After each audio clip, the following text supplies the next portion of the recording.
presentation mode. Is that correct? Or yeah, is you it? can. Yes. Thank you. So my name is 𝗣𝗲𝗱𝗶𝗆 Mageto, and I just simply love being called a PhD student because that is what I am currently. As Dr. Miriam has given a very flowery introduction, so what she's forgotten to mention is that I'm also a mother and a wife. And when you hear some background stories in the end, at the back, just know that yeah, there's someone, some small little girl who's trying to get my attention too at this time. But I hope that we're going to have an interaction and an interactive discussion. I hope we'll be able to answer your questions. I will be able to demystify what pediatric oncology pharmacy is, and if possible, really be able to recruit a lot of you to be able to come to this site and pursue something in pediatric oncology as a pharmacist. So we are doing this with my colleague, who's Ebenezer, and we actually divided our presentation. So I'm going to do something on the duties of pediatric oncology, of a pediatric oncology pharmacist, and the training of opportunities in pediatric oncology pharmacy. Okay. So, is a pediatric oncology pharmacist. We call them POP. You will hear me and Ebenezer and a lot of our colleagues here who are trying to find something about pediatric oncology pharmacy in Africa here, talking about POP. You'll hear people talking about pop stars, Afri-pop, and we might be mistaken to be popcorns, but we're not. Okay. So a pediatric oncology pharmacist is a pharmacist working in any area of pediatric oncology. And pediatric oncology is wide, guys. Pediatric oncology is quite wide. And so we wouldn't want to limit this into hospital practice only, and we'll see some of the duties that you can actually do as a person or a pharmacist who's interested in pediatric oncology pharmacy. So what are the duties of a pediatric oncology pharmacist? As you can see, I have several red pins, but there's something that is standing out there, and that is a blue pin. So what actually identifies a pediatric oncology pharmacist, and what are the duties that they usually carry out? One of the things that we usually do as pharmacists is that we do a lot of things generally. Okay.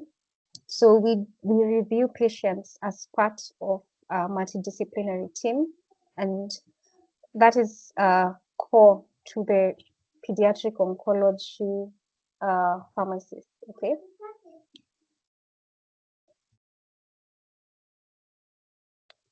Anyway, so we review patients as part of a multidisciplinary team. I think, can you give me some few seconds, please? Just a minute. I need some else. Okay. So we also do medication counseling, and this we usually do it to the patients. So we need to be able to give patients, about information about their drugs, to be able to tell them how to take these drugs, to be able to tell them how effectively the side effects that these drugs might cause, what are the immediate and long-term effects, and how they can be mitigated. We also do medication review. So most of the patients you'll see will probably be having different types of drugs that they are taking. So you have to do medication reviews for your patients, be able to see if there are any drug-drug interactions, sometimes check if the drug is actually necessary or indicated, and if it's supposed to be removed or not. we also do participate in clinical trials. And this is different because not all research, because it might overlap with research, but not all clinical trials are actually, or not all research is clinical trials. And for instance, I am doing a PhD, and my PhD is in late effects of cancer therapy and also on follow-up of survivors, right? So that is just research. It's not, I'm not doing any clinical trials. I'm not doing any, let's say, interventions per se in terms of giving a drug and checking how it works, etc. But when we talk about clinical trials, we're talking about a pharmacist who is involved in clinical trials in pediatric oncology. Okay, so the other thing is develop treatment guidelines. So we have quite a problem with the development of treatment guidelines in Africa, to be specific. So most of our treatment guidelines are actually adapted from other countries, especially the developed countries. And therefore, as a pediatric oncology pharmacy, it's upon us, as a pediatric oncology pharmacist, it's upon us to start developing treatment guidelines that are applicable to our current situations.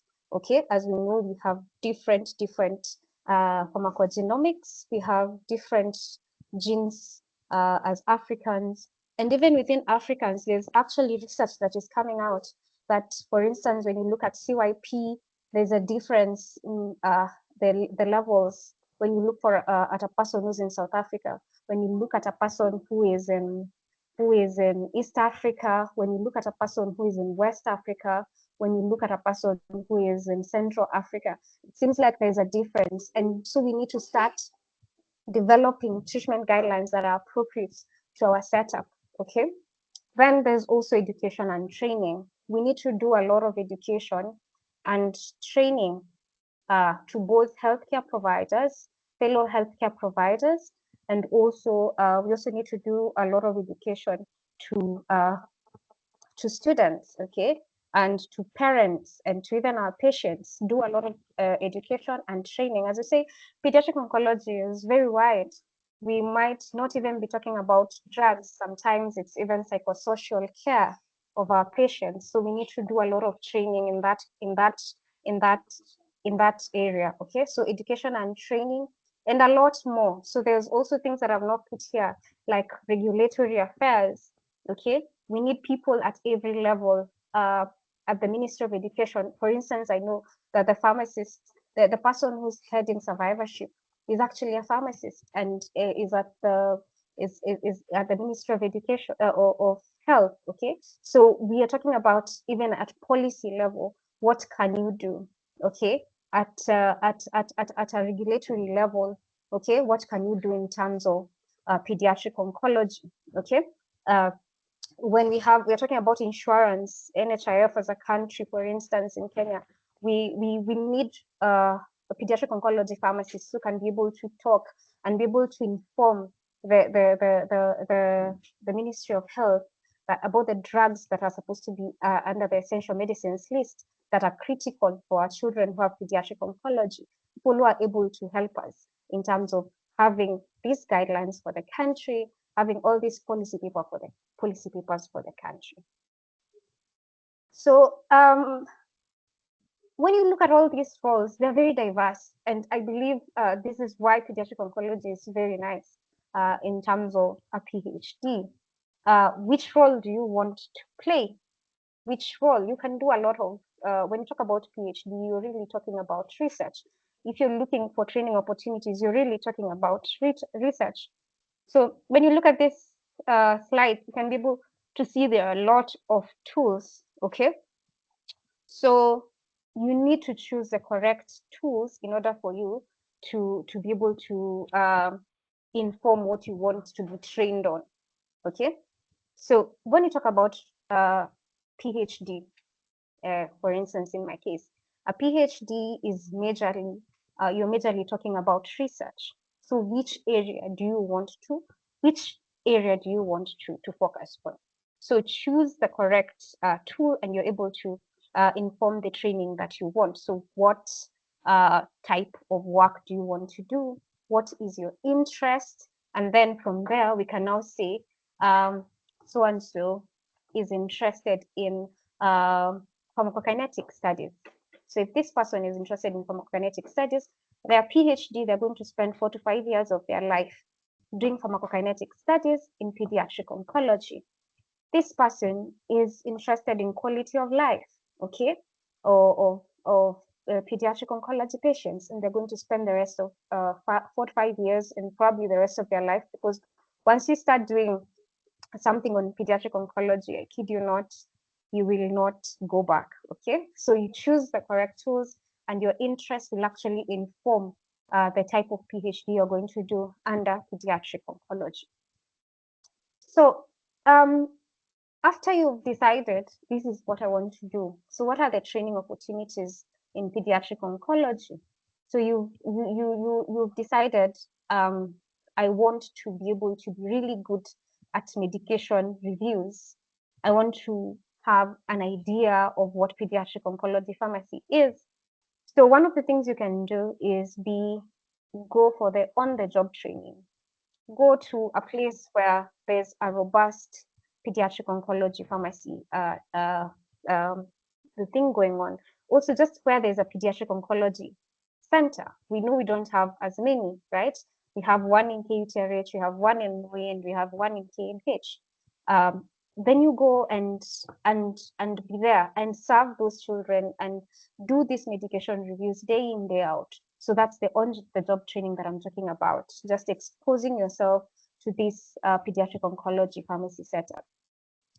Then there are people who just want to get something, okay? So some of us, you did your undergraduate, and for one reason or another, you found yourself in the hospital and you were taken to a pediatric oncology pharmacy unit, and you're supposed to mix chemo, and you've not done your master's, you don't know how to mix chemo, because I don't think most of us were able to mix chemo during our undergraduate, right? So what do?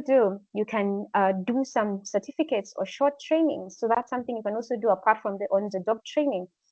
You can do your certificates and short trainings. I know, for instance, the International Cancer Institute had some trainings on chemo mixing, right? So you can also do such things. So certificates and short, if it's something to do with medication reviews, do look for something out there that just shows you how to do this. And once you start doing them, then you start being perfect at that.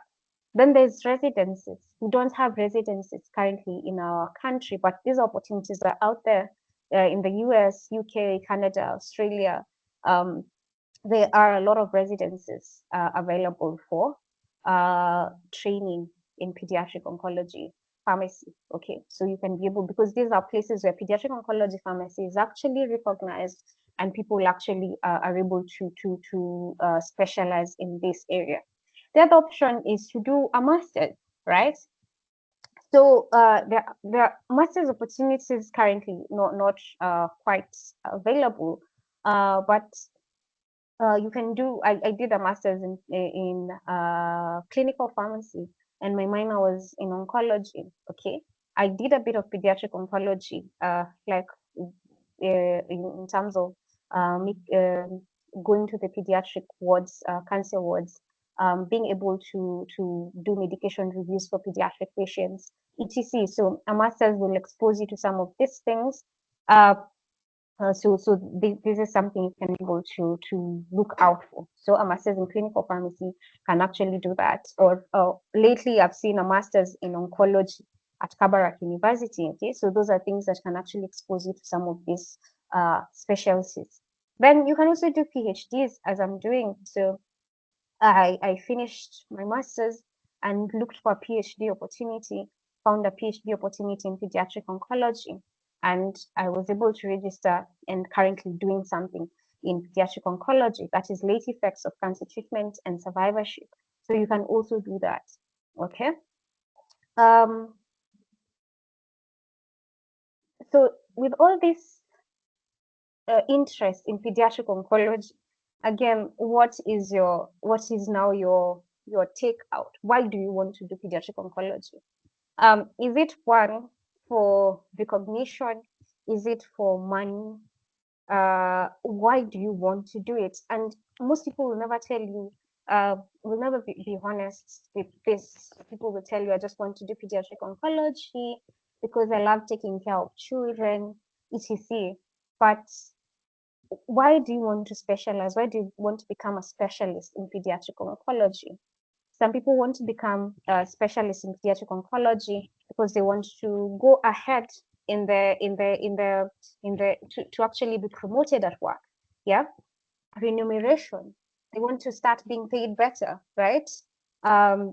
So these are the challenges that we have.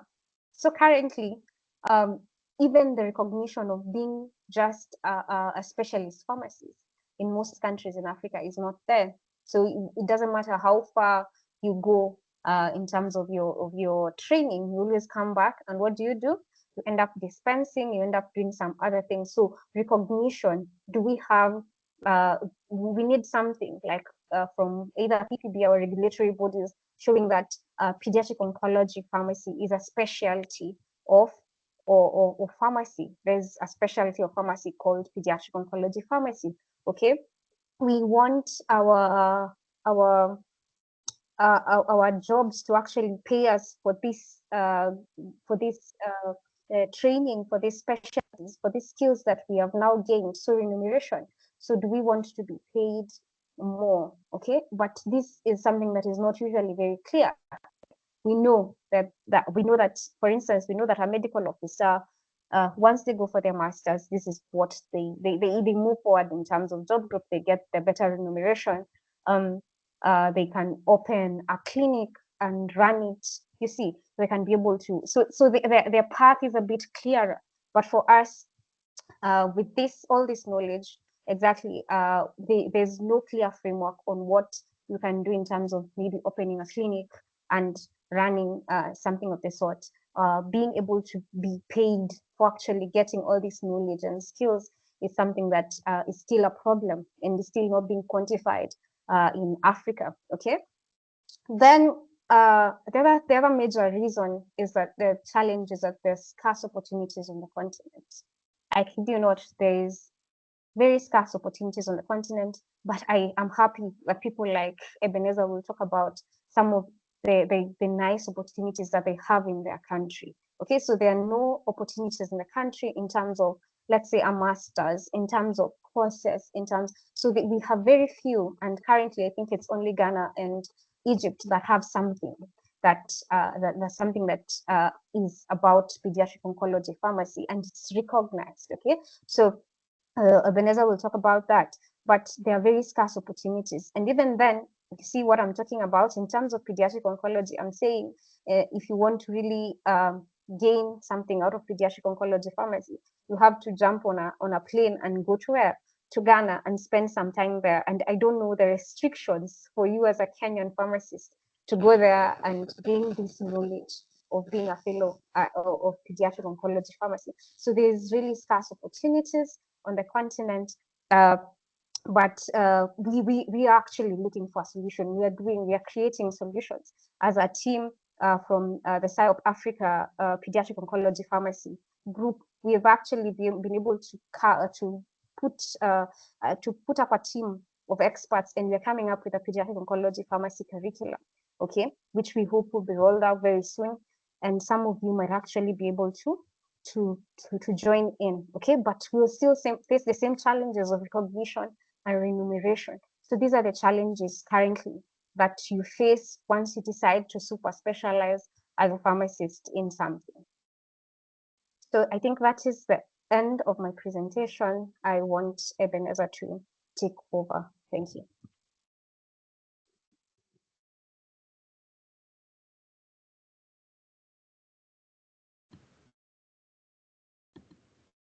Thank you so much, Dr. Susan, for that interesting presentation. I'm definitely sure that it sparked a lot of questions, and some of them have started coming in. But before we delve into the questions, Dr. Ebenezer, you can proceed with the presentation. Thank you.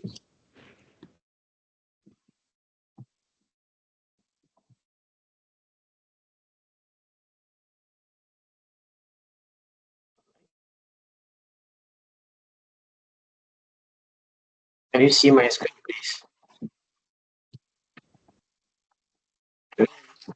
Yes, we can, but it's not on the presenter mode.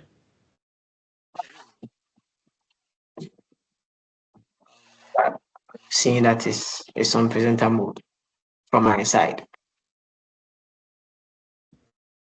Is it now? Is it on presenter mode now? Nope.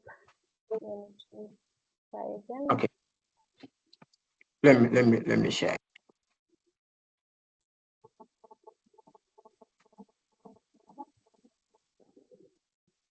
Is it on presenter mode now?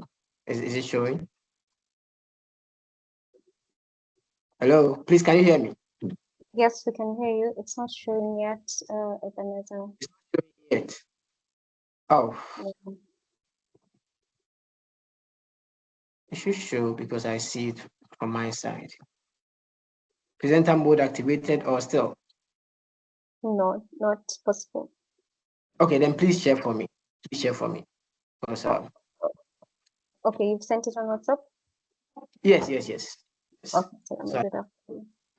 we made that provision that should we face such a challenge, it to be shared from her side. Yeah.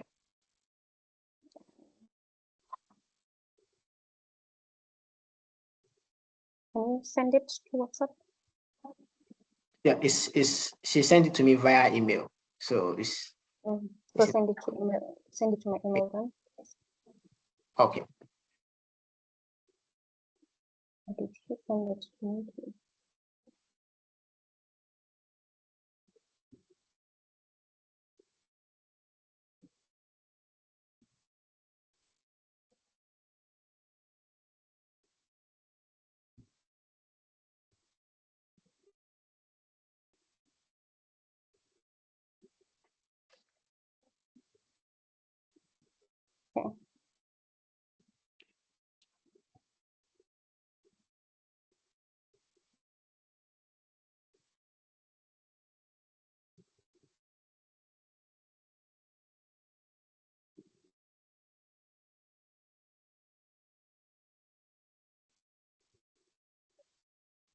Yeah, please, you have it. I've sent it. Yes, no, I have it. Yes, so let me just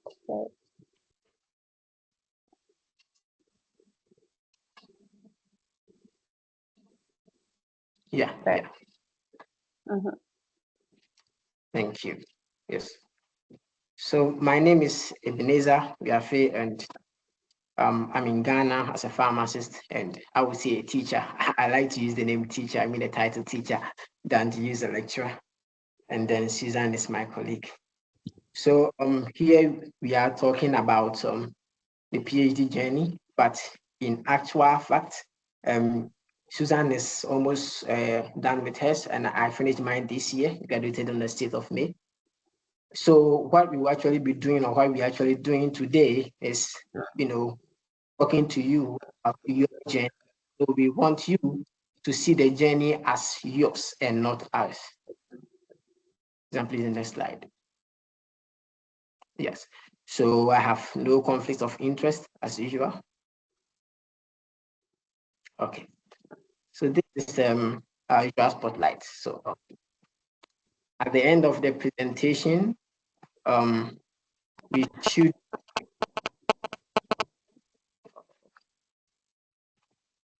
I don't know what's happening to our network today. Okay. So at the end of the presentation or the discussion, we should appreciate the clinical specialty journey. So there are basically two journeys we are looking at here: the clinical one, on the other hand, and then the academic one. So Susan made mention of knowing the tools, the right tools that you need to work with. So having evaluated these needs, these duties of a pop star aka a pediatric oncology pharmacist, yes. And then having decided that you would want to be a pediatric oncology pharmacist, you must know the right tool you want to work with. And so, are you interested in becoming a clinical specialist, where in my country, you'll be recognized in the hospitals and you'll be remunerated as such? Or you would want to go the academic way, and get a master's, get a PhD, and then, move to the classroom like some of us, and then be teaching? Or you would want to do both when you don't know exactly what you want to do, like myself, going through the stress of being left and right, because I basically want to get everything, because I feel that Africa, we actually have a lot to do, and some of us, with the right support system, we need to take up this challenge and ensure that we push this global agenda. Then again, we would look at the career opportunities. Of course, Susan has talked about a lot of them, and I'm sure they have also informed your decision, whether you want to go clinical or you want to go academic, or you want to do both. Yes. So we have some wonderful, outlines. Susan has talked about the first two, and then I'll be doing the next three.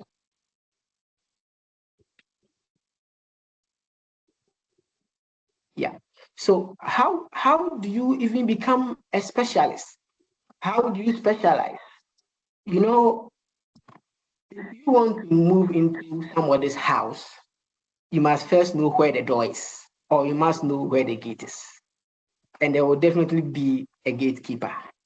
So Susan has introduced you to the idea that you want to enter into a house. But entering into that house comes with some rules of engagement. You need to know the gate, or you need to know who has the keys. And so, what is the basic specialization journey entry requirements? Okay, whether you want to go clinical or you want to go academic, there will be, or there are entry requirements. And depending on where you come from and where you work, you are going to meet different forms of requirements that you need to, satisfy.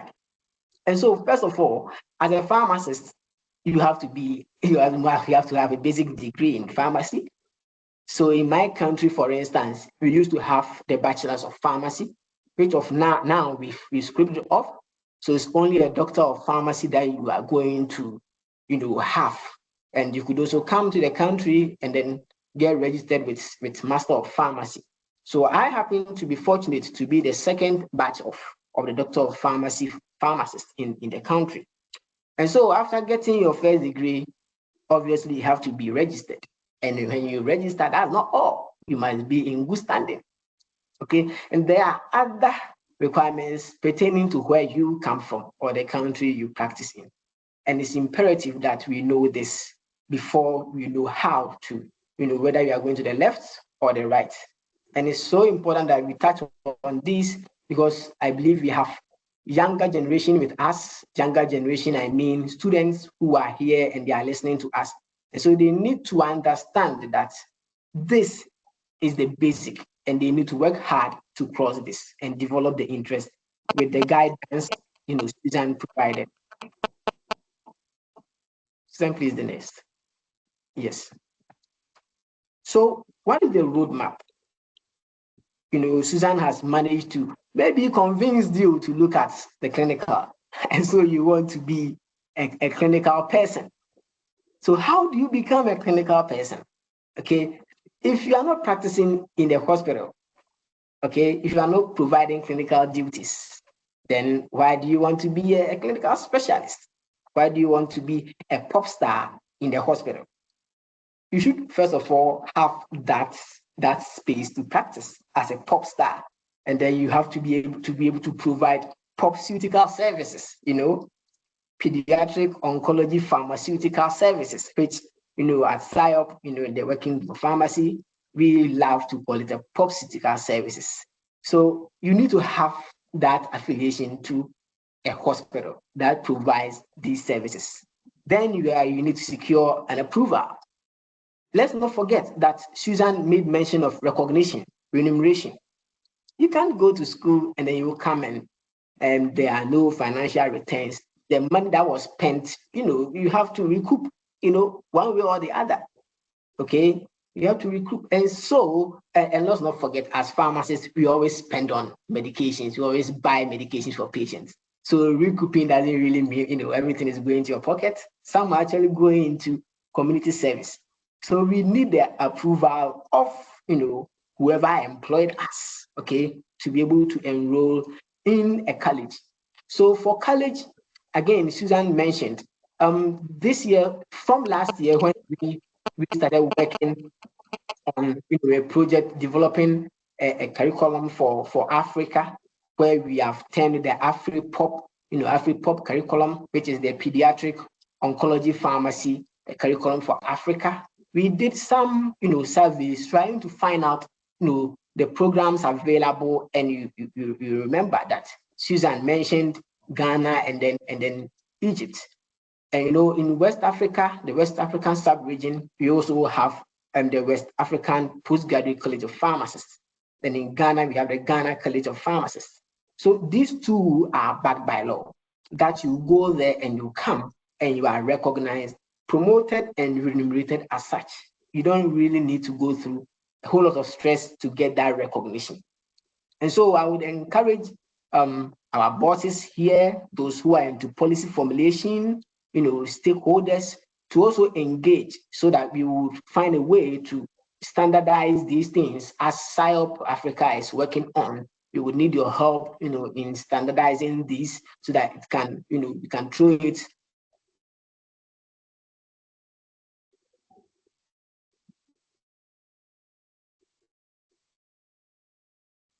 It's a long journey. It's a long journey, and usually it's broken into 3 phases. So we have the primaries, which is first 1 year. So primary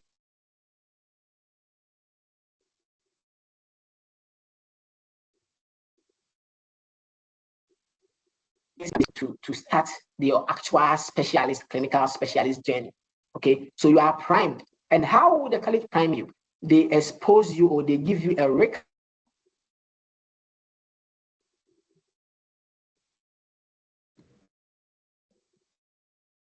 You sit, you write an exam, you pass it, and you go to your membership fees.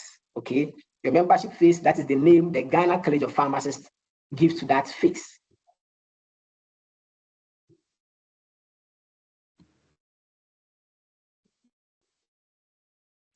So we have part 1, which is equal to the membership. There you do your general pharmacy stuff, you go around the rotations, and then it primes you and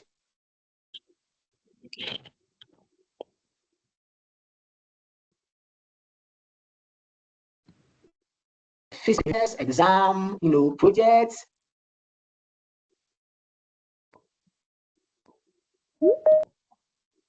Same with the guys, so 2 years. So when you finish with your membership, you qualify to be called a specialist. Okay, you qualify to be called a specialist, and the Ghanaian system, the West African sub-region record Postgraduate College of Pharmacists recognize that.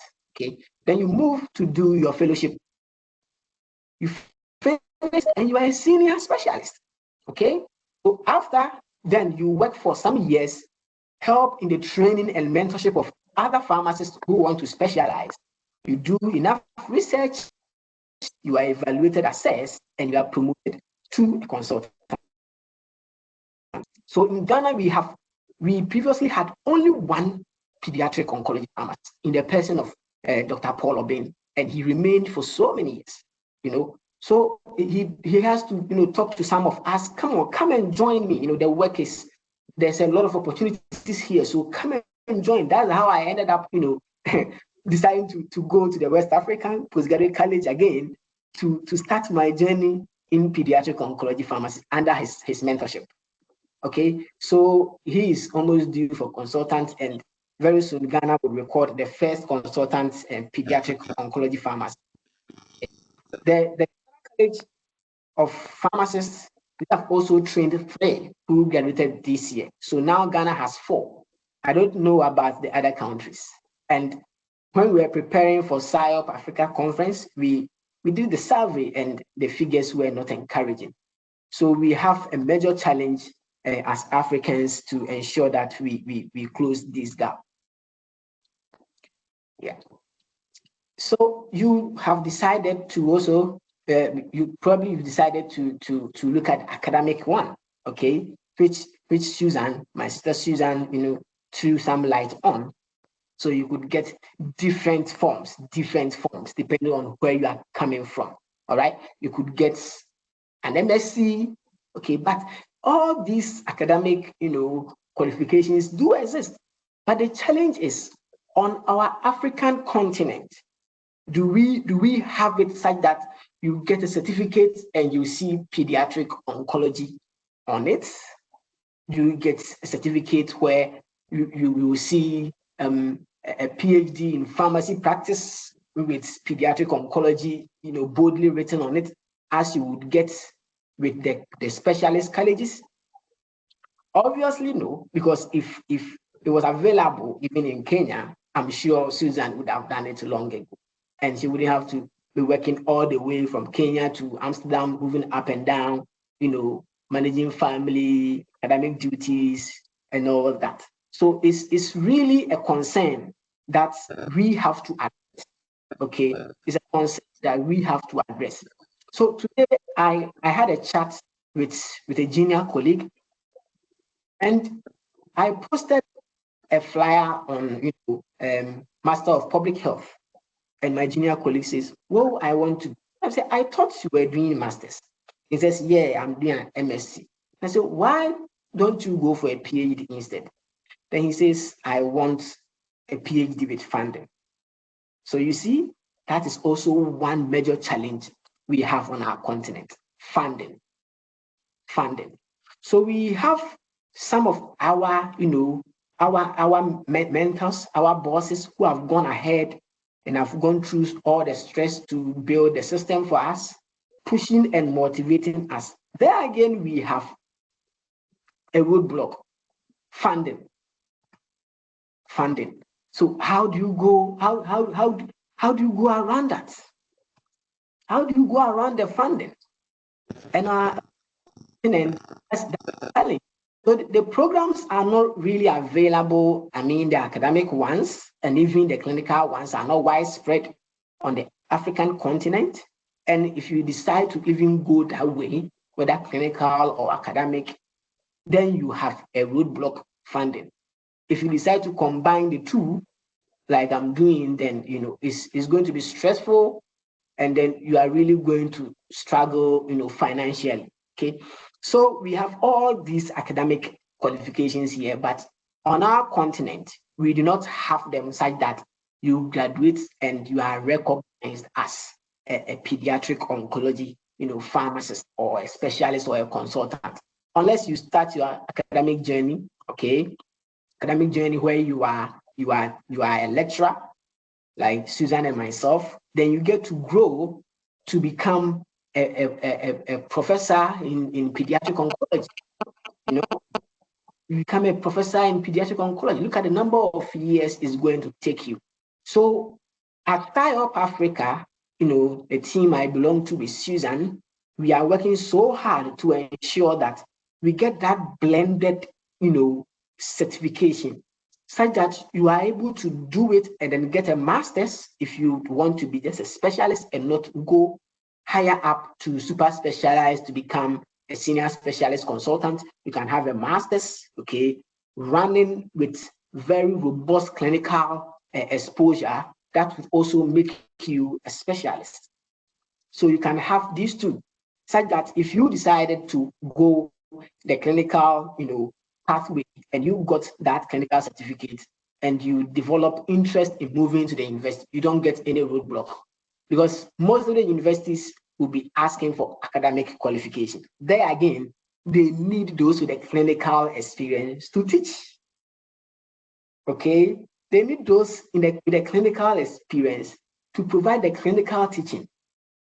But if you have those clinical certificates and you want to be a faculty, you are having roadblocks. So to remove this barrier, such that no child will suffer, no child living with cancer will suffer, and we get the very best that we can provide on this continent, then we have to take that shot. And it's going to be a long journey, and we would need more young and vibrant, pharmacists on the continent to buy into this idea so that we can, push this agenda. So yes, various specializations exist if you decide to go the academic way, where you can do, let's say, pharmacoeconomics. But if you do pharmacoeconomics, right, in what? You have done pharmacoeconomics, you probably did it, but you are not going to get a certificate that would say you're a pediatric oncologist, and then you've done extra training in pharmacoeconomics. It's very useful in our field, considering medication prices going up and down that you can't really predict. Okay? So these are some of the things that we need to also focus on, just as Susan mentioned, the right tools. These are some of the tools we need to guide us, okay, in either going clinical, going academic, or combining, or even the exact areas we want to focus. Yeah. Yes. So we have career opportunities. Okay. You can see that these career opportunities were mentioned, in a way, and Susan was presenting, Susan was engaging us. She mentioned these career opportunities. She spelled them out loud and clear. She even made mention of insurance. Okay, if you are in countries where national health insurance works, like my place, where we have 4 childhood cancers on the insurance, if you are not a pediatric oncology pharmacy specialist and you are an ordinary pharmacist, which pair of eyes will you use to really look at the management and ensure that the hospital you belong to is getting paid for the services they are rendering? If you don't have that pop star eyes, if you don't have that pop star eyes, and how do you become that? Unless you specialize. But specializing alone clinically doesn't cut it. Of course, you'll be giving lectures in pharmacoeconomics, but the kind of lectures you would have can't be compared to somebody who went to the university to acquire an academic degree in pharmacoeconomics. That person is really going to have an enhanced knowledge in pharmacoeconomics and would be better positioned, to capture that space. Okay, so as young people who are interested in inspiring greatness, okay, that's why we are gathered here. We should find a way of getting some of these certifications. If you want to go the clinical, we should find a way of getting these academic enhanced, academic and advanced certifications to support our duties in the clinic. Because if you want to go to the clinic and you also want to do, the clean room pharmacist, as in preparation of chemotherapy for these vulnerable children, okay, you need an understanding of aseptic techniques, which the specialist, colleges would provide.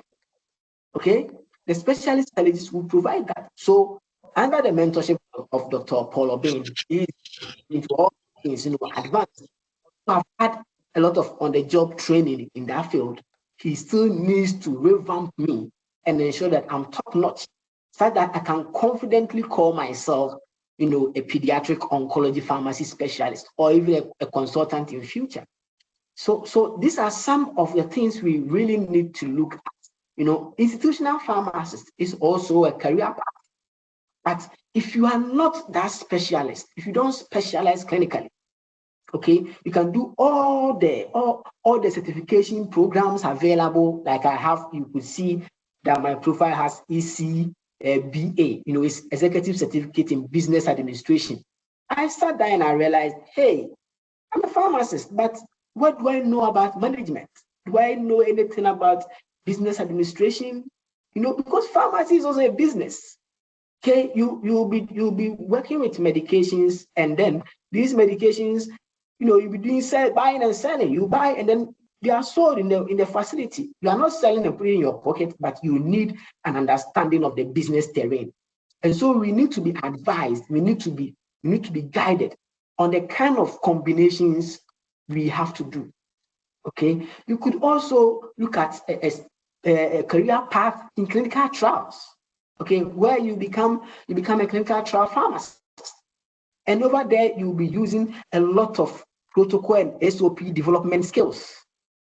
The clinical specialties will give you that.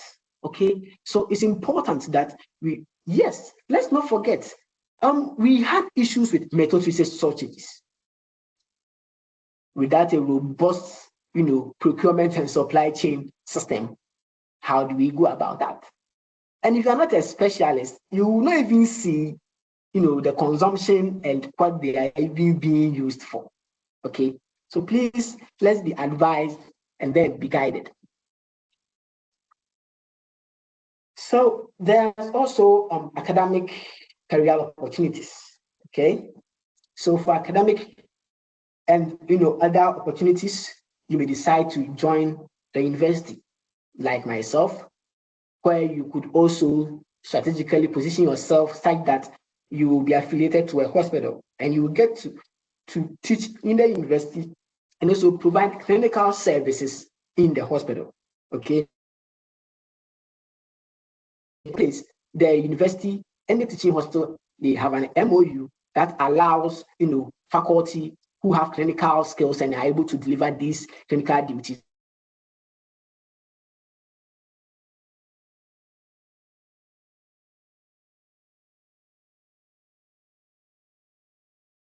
consultancy firm. If you have an understanding of pediatric oncology. Hello? We are losing you quite a bit. I think there's a network hitch on your end. Sorry. Can you hear me? Yeah. Is it clear now?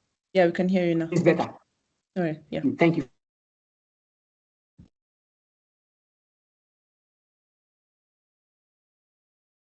For don't front me, so I'm trying to also meet the 30 minutes you blessed me with. Yeah, thank you so much. So Susan mentioned regulation.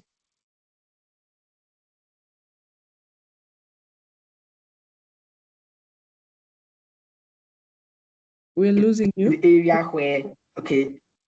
Sorry.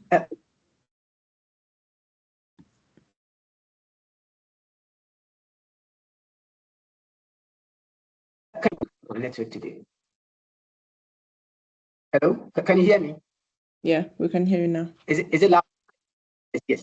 So Susan made mention of regulation. Okay. Now, as pharmacists, and I would combine that career opportunity with pharmacolegal. Okay, with pharmacolegal, in the sense that our numbers are going up, and so we have to find a way to enhance patient safety, because our job is so critical that we can't afford to make mistakes. Okay, the least mistake, we are losing a child. Okay, so for some of us, we would urge you to look at that area. Okay, regulatory pharmacists or pharmacolegal. And as I'm sitting here, I'm so crazy about the law that the next time I meet you, maybe in the next 2 years, you will hear that I'm reading law. Not to read law to chase my fellow pharmacists, but to read it to understand the terrain, know how to prepare my colleague oncology pharmacists, so that as you work, you are mindful of the needs of the profession, okay, and you are guided such that you don't end up committing any offense that will drag all of us down. Because if, for instance, I advised you to move into pediatric oncology, okay, and later on you are in trouble and you are going to lose all you've saved, all you've been able to acquire over these years, then it would appear I did you a disservice, and it's something Ebenezer sitting here I wish to avoid. Okay, so let's look at this. let's look at this and find a way to go around it. And we are available if you need any assistance, if you need any assistance, any coaching, you have 1 or 2 questions, feel free to contact us, and then we will be available to advise. And if you are unable to advise you, we can connect you to the right hands, the right brains to guide you. Susan, the next slide, please. Yes. So when Susan was presenting, you quite remember she mentioned training opportunities and listed on the job training and stuff like that, workshops. Okay, even what we are having now is a form of training. Okay, and so these are some international organizations that you can join. Okay, and it's going to give you that exposure, that bank, that shoulder, multiple shoulders that you can lie on, you can call on for support, for help. Okay, I mentioned having been trained, having all these training was because of some of these. Okay, so before you even start your journey in pediatric oncology pharmacy, either being the clinical person, the academic person, or the combo, okay, these sources are also there. Feel free to join us as PSYOP. Join PSYOP Africa. We have very, very committed and young pharmacists around who would help you, who would guide you, okay, and give you all the advice you need. Like I said, if it's beyond us, we have a lot of big figureheads around. We have Jack, we have Prof. Gill, we have Dr. Paul Obin, we have a lot of people around. Okay, and all these people are there to provide you with that support system that you need. Okay, trust me, if I had not received that support system, I wouldn't be here. I would probably have been a pharmacist, with no extra qualifications and things like that, because it's expensive and you need people to invest in you. You need people to believe in you, to invest in you, to push you, to mentor you. So these are places you can meet such people, okay? So please, I'm encouraging all of us to look there to make our PhD journey, easier and more simpler. Okay. Yes. So this is just where to find me. Okay. This is just where to find me. Okay. So it's just something so that you know that a lot is possible. You can achieve so much, and all you need as a young person is to serve. You need to serve. If you don't serve, you don't get anything from the older folks. Okay, so we should be happy to carry their bags and follow them. Okay, that's what I say. You have to carry their bags and follow them and listen to their advice. If you do these things, they get to see the potential in you. And once they see the potential, oh, trust me, they will just keep pushing you. And I'm trying to tell you that I have a very big support system behind me, because these things are very expensive. And where's the money? Okay, you need people to proofread your work. You need people to guide you through your PhD journey. And without that support system, okay, you are not going to get that. So I have a lot of bosses, some in South Africa and all, okay. Some Professor Bangali, Professor Stuzin, I have Dr. 𝗣𝗲𝗰𝗇 in Ghana, I have Jack, I have Prof. Gill, I have Susan, yeah. So you have all these people around, and you can only meet them when you step out there, step out of where you are, step outside the box and meet them. And trust me, things will get better. So thank you so much, and I'm available to attempt to address some of your concerns. I'm grateful for this opportunity. Thank you. Thank you very much for that presentation, Dr. Ebenezer. I mean, for both of our presenters, the passion for what they're doing currently is actually very palpable. And thank you for even further emphasizing the role of mentorship and the need to have someone to hold your hand. And considering this is one of I mean, one of the parts that you are some of the pioneers. I mean, every young pharmacist that is interested in going that area, I'm sure has been encouraged to know that you're open to provide guidance, to steward them towards that direction. And all they need to do is to just reach out. So in the spirit of networking, I'd also like to inform the people on the call that the OPSOC, Oncology Pharmacy Society of Kenya, was launched, I believe it's 2 months ago. And yeah, you can also consider joining that as a way of networking and getting to know some of the senior oncology pharmacists that we have in the country. And some of the pioneers for the OPSOC are Dr. 𝗍𝗰𝗿, Dr. 𝗍𝗵𝗿𝗃𝗏, and a couple of more other pharmacists. So I'd like us to take a short break of about 3 minutes. Then we can delve into the questions. I'm not seeing any questions on the chat.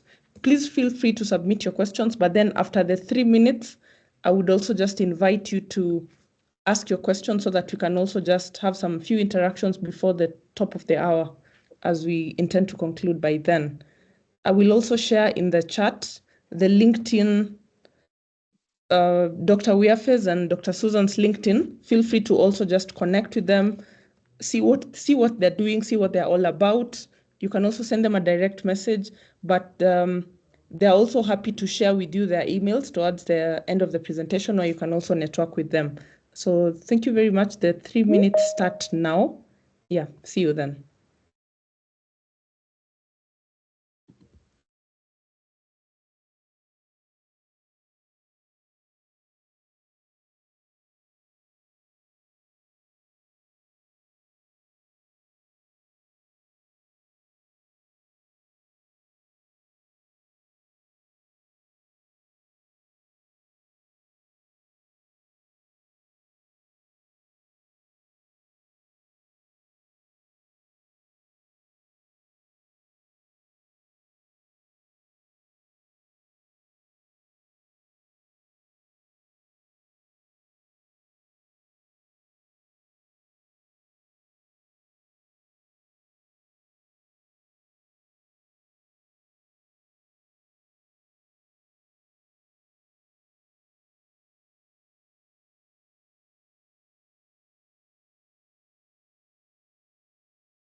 Good evening, everyone. My name is Diana Megan, and I serve as the content coordinator at your Pharmacist Diary.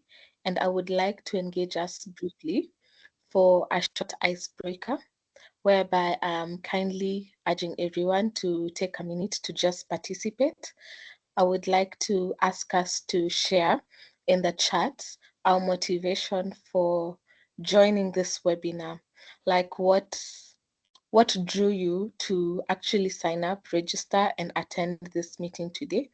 And in relation to that, also feel free to share what you think is the most exciting thing about pediatric oncology pharmacy, or the most challenging aspect of pediatric oncology pharmacy. Let's go.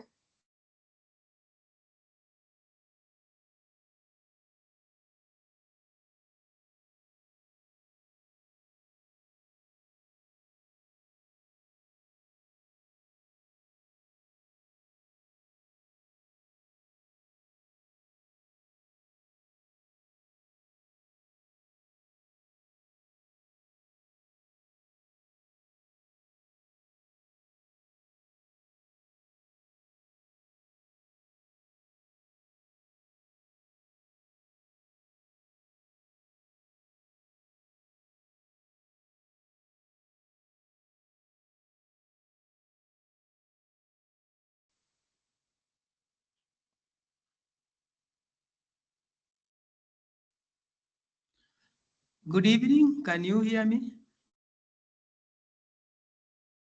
Yes, we can. Thank you so much. My name is 𝗣𝗵𝗿𝗶𝗵𝗆. I am a pharmacist in academia. I've narrowed down to pharmacognosy. So my specialization is pharmacognosy and complementary medicine. I take this chance to really thank our colleagues for wonderful presentation. Thank you so much for sharing a lot. Just to tell you how I was interested in this particular webinar, I'm also a PhD student at the University of Nairobi, trying to further my pharmacognosy knowledge. Somehow, our people mostly, I think, it could be replicating everywhere in Africa, but here in Kenya, most clients also use complementary and alternative medicine to manage their oncology issues, and that drew me my attention to this webinar, just to learn, see how our colleagues have navigated their path through this, through their careers, to learn from them, hear from them, and I have learned a lot. Thank you so much. That is my contribution.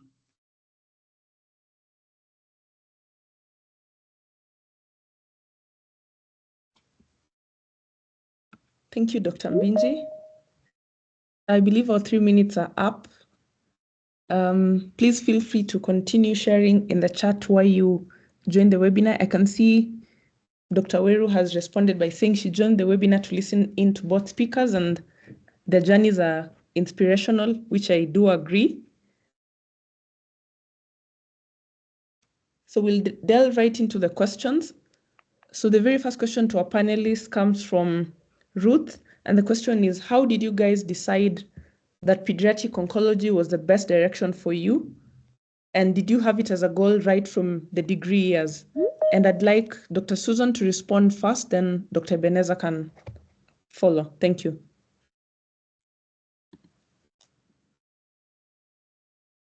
I usually don't like that question because people expect me to be all inspirational and tell them I really wanted to do this from the very beginning. Honestly, no, I would say pediatric oncology pharmacy or pediatric oncology generally as a field chose me. I just was one of those people who did their masters as an unemployed. I was not employed at that point, and so I liked oncology. So I did my what do you call it? My minor in oncology.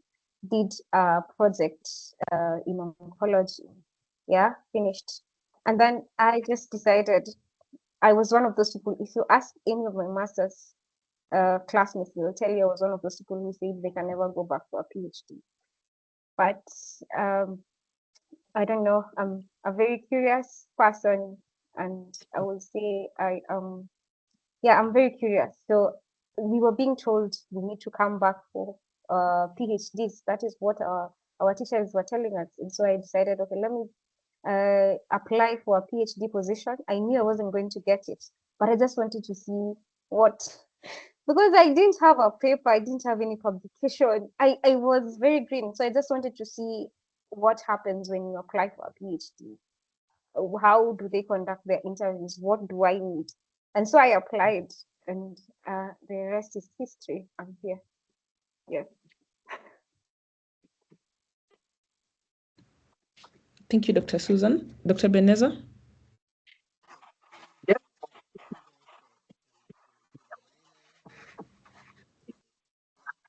So in Ghana, we have 6 years for PharmD, Doctor of Pharmacy, and in your 6th year, you do 6 rotations, of which 5 of them are core, and then you get to select one, the 6th one, as an elective. So in 5th year, my boss, Dr. 𝗣𝗶𝗶𝗶𝗆, he is into adult oncology. He came to teach us breast cancer. And the way the man delivered, you could see that this is where you enter and you see all the things you will learn in pharmacy being put into use. So I'm like, okay, then let me go and chase this man and see if I would find my way into oncology. So all I knew was breast cancer, adult oncology, and all that. Then when I got to the clinic, I got to meet Dr. 𝗶𝗶𝗶𝗶𝗆. I'm torn between the two. Should I do adults? Should I do pediatrics? Because these two men managed to open my eyes to what I can do as a pharmacist in oncology.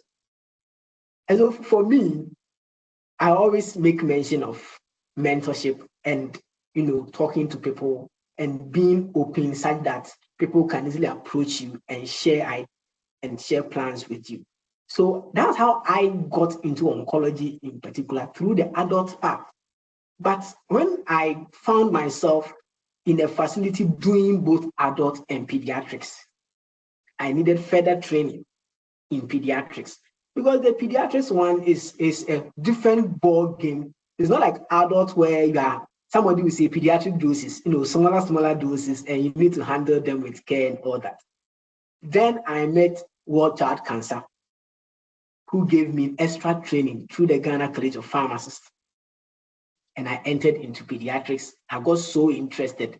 And I'm like, hey, Dr. 𝗶𝗶𝗶𝗶𝗆, now you've got me. Now I'm coming to you for pediatrics too.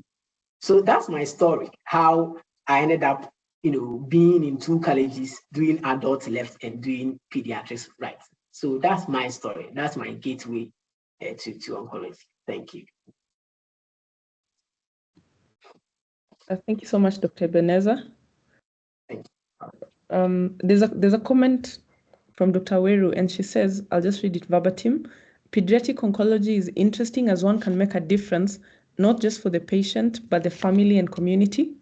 Some of the patients I cared for as a young oncology pharmacist have graduated from college, and there's one with ALL, acute lymphoblastic leukemia, at age 8 who graduates this year, many years later. So we can all see the impact that she had on that young girl, and walked the journey with her to a point that she's graduating this year. That's really commendable. And I don't know, Dr. Weru, might you have something you'd want to say?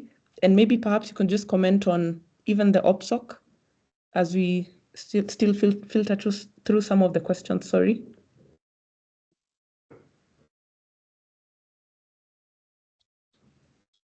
That's an ambush. Oh, okay, let me see.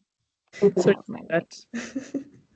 Yeah, it's an ambush, but I've really been inspired by the journeys of both Ebenezer and Susan that I both have had the privilege of interacting with. You never get tired of learning in oncology, and we learn from each other every day.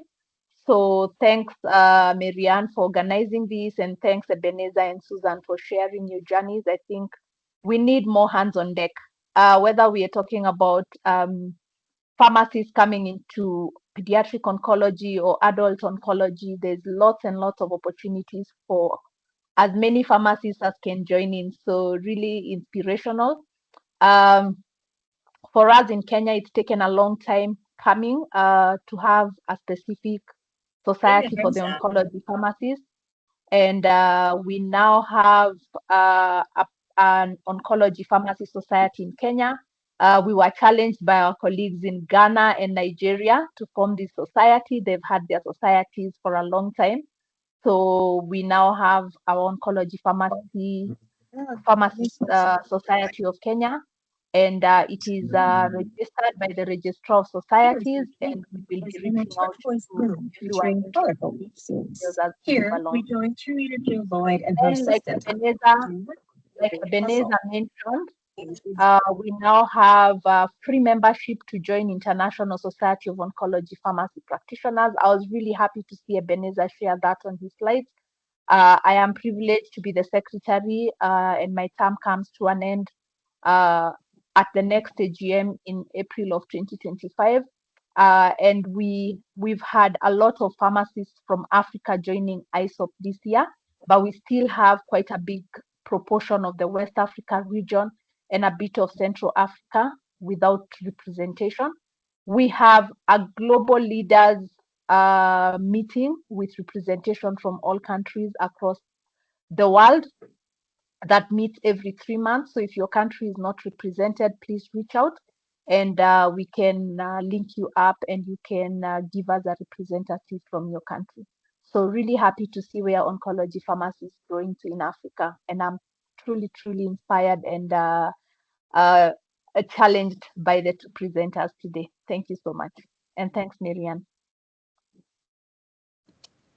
Thank you so much for those comments, Dr. Weru, and so sorry for the ambush. I would also just want to read a comment from Dr. Paul. He says, it's been an amazing journey to be the first senior specialist pediatric oncology pharmacist in Ghana. I've mentored 6 pharmacists in pediatric oncology pharmacy. 3 are now senior specialist pharmacists in pediatric oncology. I'm happy Dr. Wiafe is following our path and surely he'll succeed. Thanks for the amazing presentation. I'm sure you heard Dr. Wiafe mentioning Dr. Paul in his presentation, and truly, mentorship is a ripple effect, and we can all see, the power of seeking out mentors and the power of someone holding your hand and guiding you through your journey. And this is a great opportunity to network, and truly, if this is a path that you're interested in, very few people may have specialized, but they're quite a support system. So you just need to reach out, like I said. There's one question to Dr. Susan, and that's, let me just read it.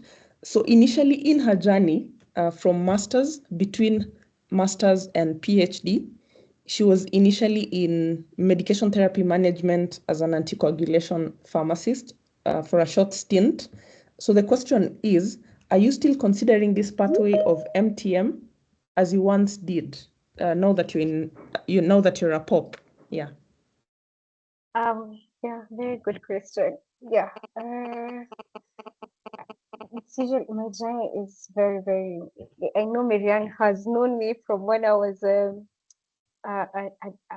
pharmacist who was in despair to now a pharmacist who is like this, right? And she's always been capturing my journey, and I thank her for that. But I think MTM is something that we still have to do even in pediatric oncology. It's still something that we really do have to do. And we are going to publish a paper on the survey that we've done as South Africa Pediatric Oncology Pharmacy Group, and you will see that that is one of the things that people feel like we're not doing in pediatric oncology. Yeah, and it's also something you're not doing in pharmacy at all in most of the African countries. Okay, so medication therapy management will still be there. In pediatric oncology, it will still be there. We still have to do medication therapy management. And yeah, so it's something that all the skills that I gained during that period, it's something that I'm still carrying over as I go into my pharmacy journey, pediatric oncology pharmacy journey. Also, I would want to mention again, just that as I mentioned before, we actually have we are at very advanced stages of coming up with a pediatric oncology pharmacy curriculum and a textbook coming up. I can see, I know some of our mentors are here from the South Pediatric Oncology Pharmacy Group, yeah, whereby we have, I think, all of these people are being led by people like Shauna, being led by distinguished pediatric oncologists like Jacques and Prof. Gil. Yeah, so we have very strong support system. As you've mentioned, we are receiving a lot of mentorship in pediatric oncology. And so this is something that people who are really interested should be looking out for. People are be looking out for this program and be able to enroll in it and be able to start being able to work in pediatric oncology pharmacy. And one of the things you will learn there will be medication therapy management. Okay, thank you for that, Dr. Susan. Anyone else who has a question to the panelists, please raise your hand. In the meantime, let me read a comment from, one of the comments, I believe it's from Venus Mushininga. He says, True, survival rates can be as high as 80%. Very fulfilling field to work in. I work more from the policy and health system strengthening side of pediatric oncology systems. That's policy, programming, and capacity building based in Zimbabwe. Great to be here to support Susan and Ebenezer. So this is also another avenue. In addition to the clinicals, as our presenters succinctly said, there's also an opportunity to venture into the looking at the policy aspect and strengthening the health systems for pediatric oncology pharmacy, considering it's still developing in Africa. Any questions from anyone in the audience? I'm opening the floor to directly speak to the panelists.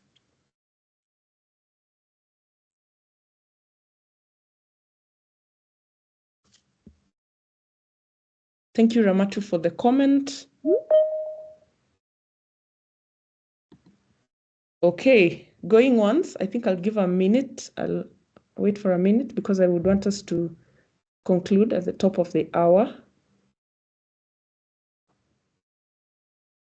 All right. Thank you so much for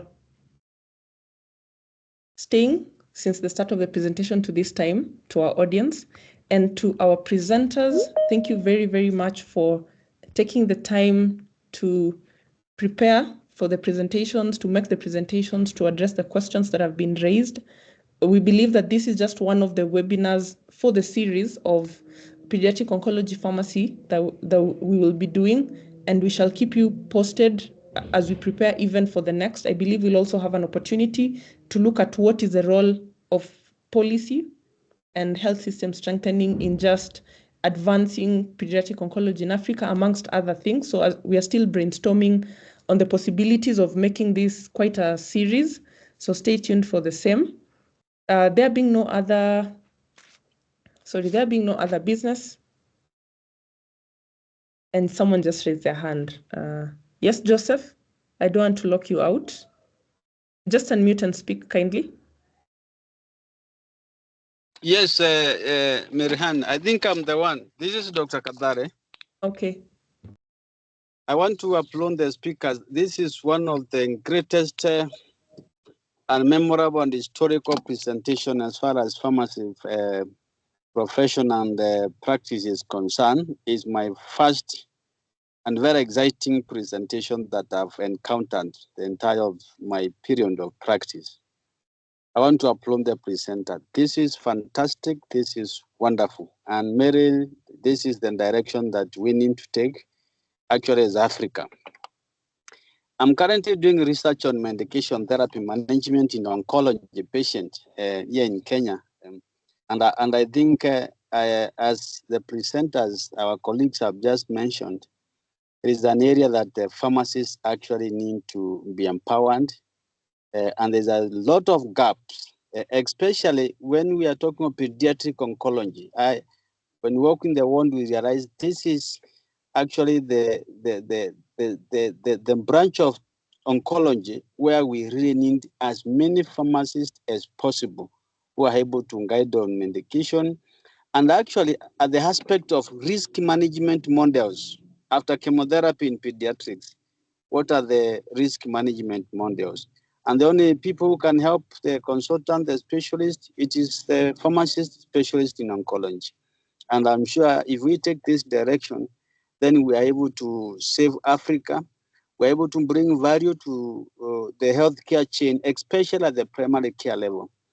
Once again, I want to say thank you to my colleagues. And I have a lot to learn from them. I think we'll be able to reach to each other. And may God bless them mightily. Thank you, Doc. Thank you very much for the comment and the insights shared, Dr. Kadare. We appreciate. I think I saw another hand up.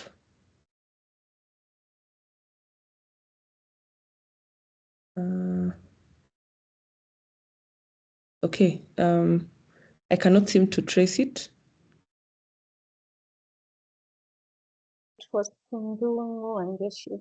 I think Ndungu Wangeshi, I think also Mbiji Omari, they had raised up their hands. Okay, let me give them a minute. Ndungu Wangeshi, you can unmute and speak kindly.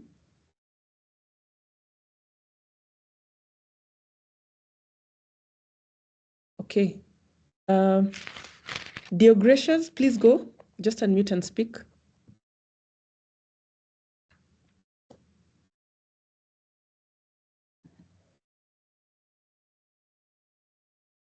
We cannot hear you in case you're speaking.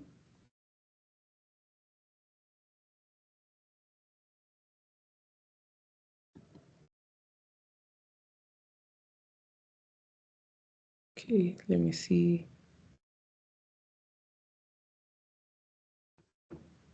Hello? Yeah, we can hear you. Can you hear me? Yes, we can. Thank you very much for the opportunity. Mine is just to congratulate my colleagues. I work at the Bugando Medical Center in Mwanza, Tanzania. I really enjoyed the presentation. It gave me a motivation to go ahead in the field I like the most, the field of pediatric oncology. So just words of congratulations to my colleagues. That's it. Thank you very much. Okay, thank you very much, 𝗣𝗲𝗱𝗃𝗃. At this juncture, allow me to end the meeting. Thank you so much for staying till the very end of the presentation. Thank you to our presenters. We have shared their contacts in the chat and also their LinkedIn. And I believe that Dr. Wiafe also shared his email. We shall also share Dr. Susan's email so that in case you need to get in touch, you can always have an avenue to just shoot your questions directly to them. But at this point, allow us to end the meeting. It has been a lovely evening. Thank you so much for being a part of this great presentation. And please stay on the lookout for the continuation of the series of other interesting webinars that we have in the line of pediatric oncology pharmacy. And it shall be an honor to host you and also have you on board. So thank you very much and feel free to leave at your pleasure. Thank you.